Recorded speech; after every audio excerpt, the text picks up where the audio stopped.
Hello तर नमस्कार, मी जय दत्त. तुम्हाला या व्हिडिओमध्ये मी निएसिनामाइड सिरम व कोजिक ॲसिड सिरम यातला फरक सांगणार आहे.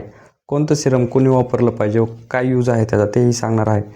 चला तर मग आता आपण व्हिडिओला सुरुवात करूया. कोणतं सिरम कसं वापरायचं मी तुम्हाला सांगतो. सगळ्यात पहिल्यांदा माझ्या हातात आहे हे निएसिनामाइड सिरम.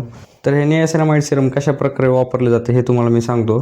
3 ते 5 ड्रॉप आपल्या हातावर घ्यायचे, त्याने आपल्या चेहऱ्यावर लावून घ्यायचं ते, आणि ते जोपर्यंत ॲब्झॉर्ब होत नाही स्किनमध्ये तोपर्यंत हळूवार हाताने ते चोळत राहायचं. निएसिनामाइडने तुमच्या चेहऱ्यावरचे पिंपल्सने पडलेले डाग वगैरे हे चांगले क्लिअर होतं. आणि ह्याची प्राईस पण कमी आहे, 249 रुपयाची बॉटल ही फक्त 10 ml मध्ये.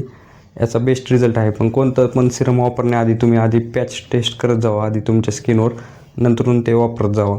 हे पुढचं सिरम आहे कोजिक ॲसिड.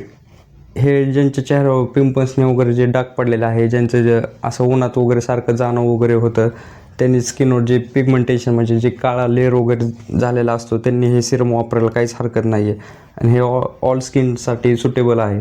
पण ते तुम्ही अगोदर पॅच टेस्ट करत जावा, तुम्हाला हे सिरम चांगलं वाटते का नाही ते बघत जावा.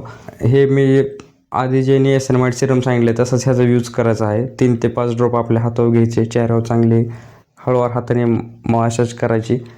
जोपर्यंत हे स्किनमध्ये ॲब्झॉर्ब होत नाही तोपर्यंत हे लावायचं.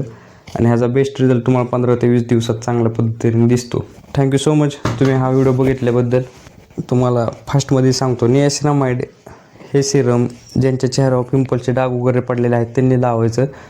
तर कोजिक ॲसिड हे सिरम ज्यांच्या चेहऱ्यावर काळे डाग वगैरे आलेले आहेत, पिगमेंटेशन झालेलं आहे, त्यांनी हे कोजिक ॲसिडचं सिरम वापरायचं. आणि हे कोणतंही सिरम वापरल्यानंतर सकाळी सनस्क्रीन लावत जावं, त्याने चांगला रिझल्ट भेटतो.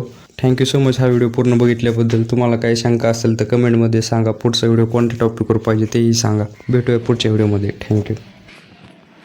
काय रिझल्ट आला का नाही हेही सांगा आत्ताच्या या व्हिडिओमध्ये. चला भेटूया पुढच्या व्हिडिओमध्ये. थँक्यू.